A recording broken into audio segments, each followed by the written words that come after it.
Mitra dongeng Sunda, insyaallah simkuring Kang Asep direncanganku Kang Sony, oge ku Kang Piki, Kakananda sareng Daisan, sejamedar serial lucu karya Bapak Ali Nurdin, si Pancalongok nungulik kasaktian. Mudah-mudahan katampi ku mitra Sundan mulia.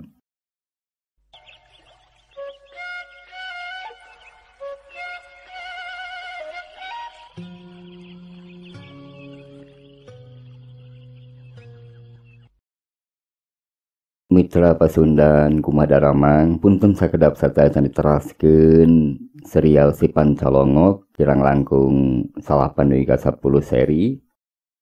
Wira serial ieu teh per serialna teu patos panjang margi disariyukeun sareng naskahna. Hapunten nya warginya. Tumangga teraskeun.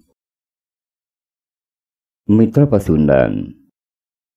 Saurna teh aya deui kapinunjulan bangsa teh cik si Jembros mah nyaeta bangsat atau Pancalongok teh karbuat melek. Maranehanana apal kana panjangna peuting. Jalma tukang sare mah cenah moal kataekan jadi Pancalongok.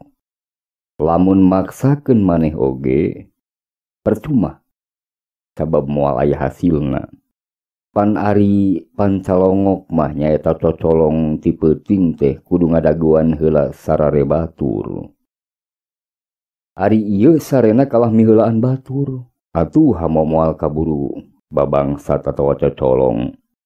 Jalma nu kitu mah cenah cek si Jembros cocokna jadi tukang ngimpi.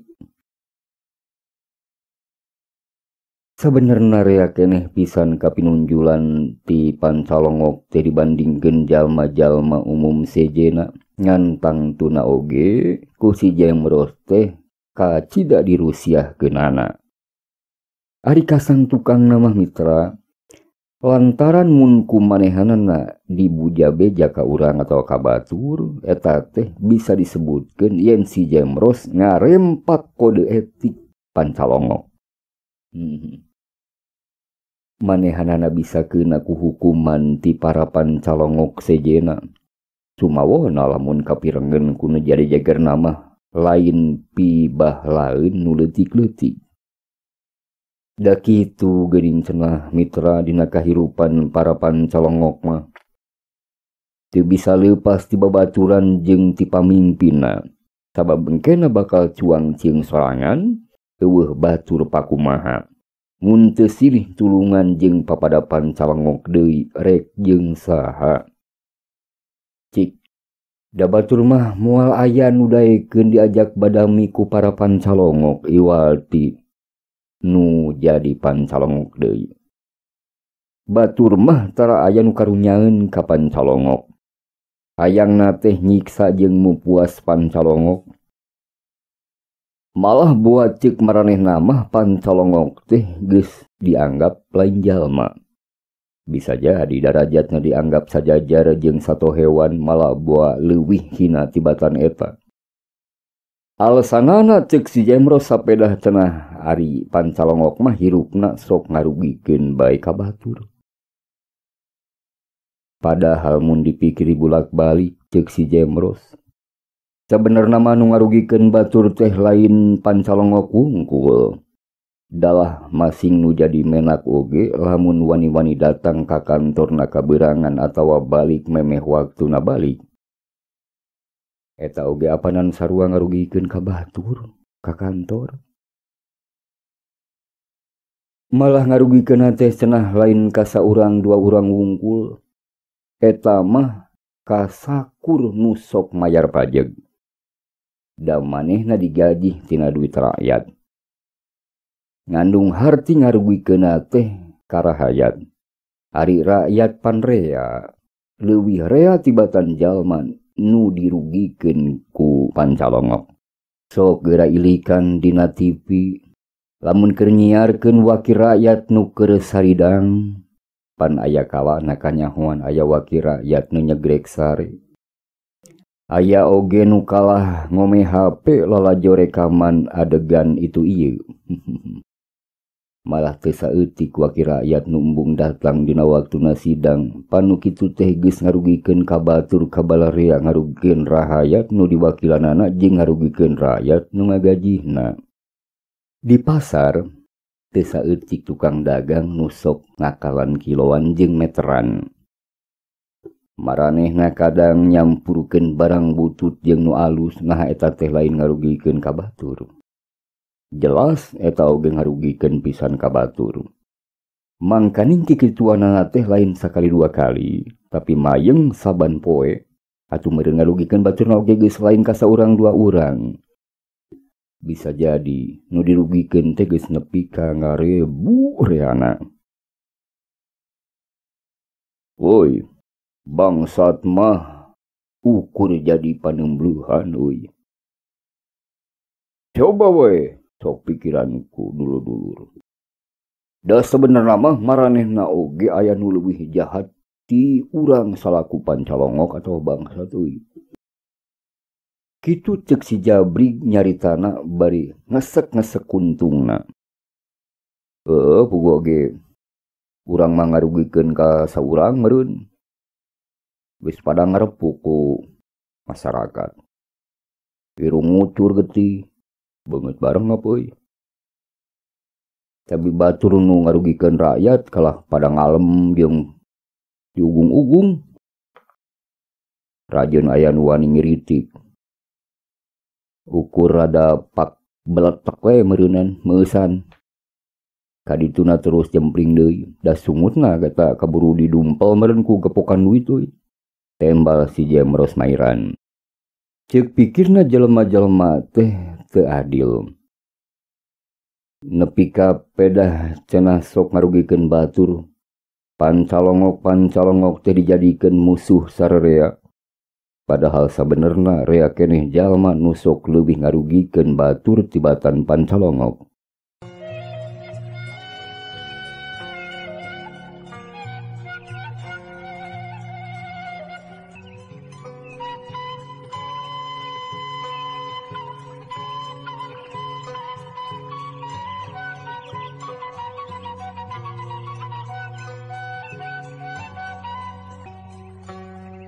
Kacaturkeun mitra Sunda.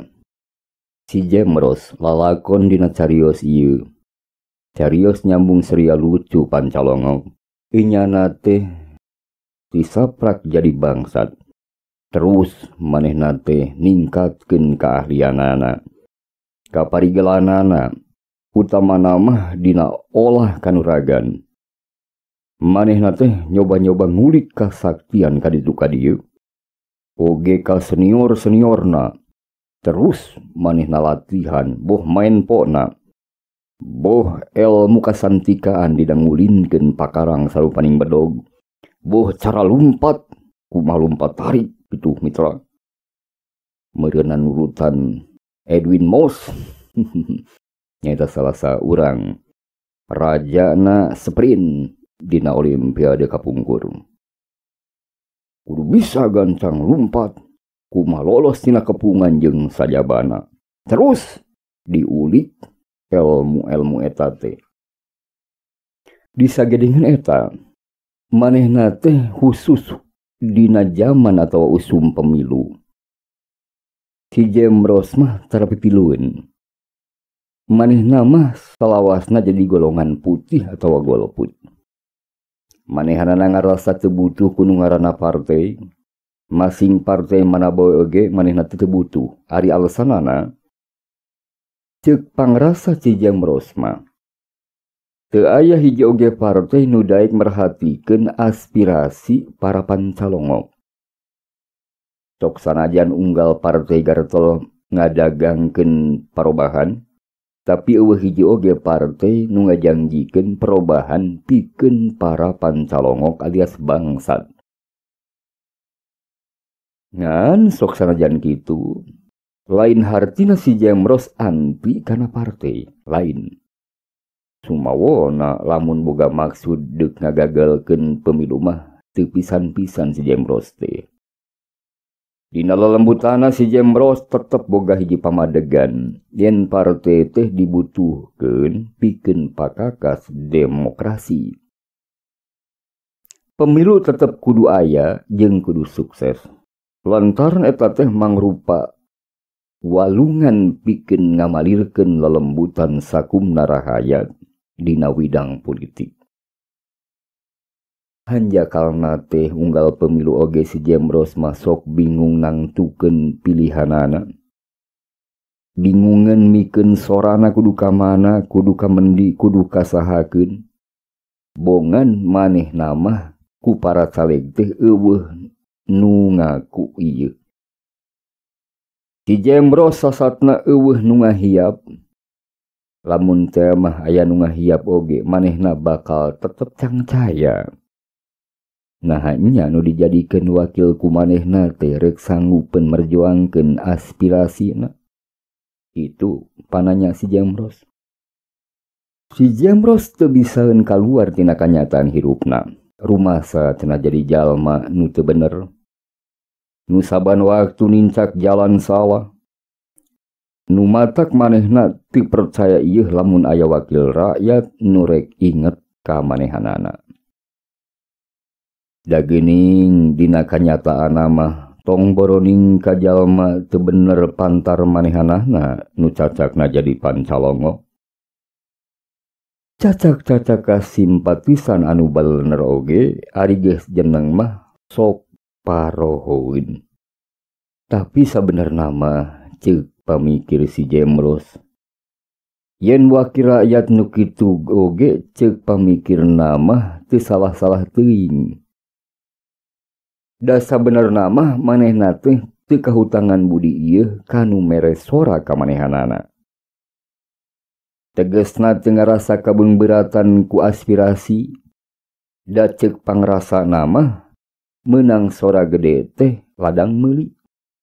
Kapan kitu buktosna nu ngaranna serangan pajar teh cenah geus lain Rusia deui. Malah dina poean nyoblos di alam kiwari mah geus lain serangan pajar deui cenah mitra, tapi leuwih bener mun disebutkeun serangan isuk-isuk. Cag Mitra Pasundan.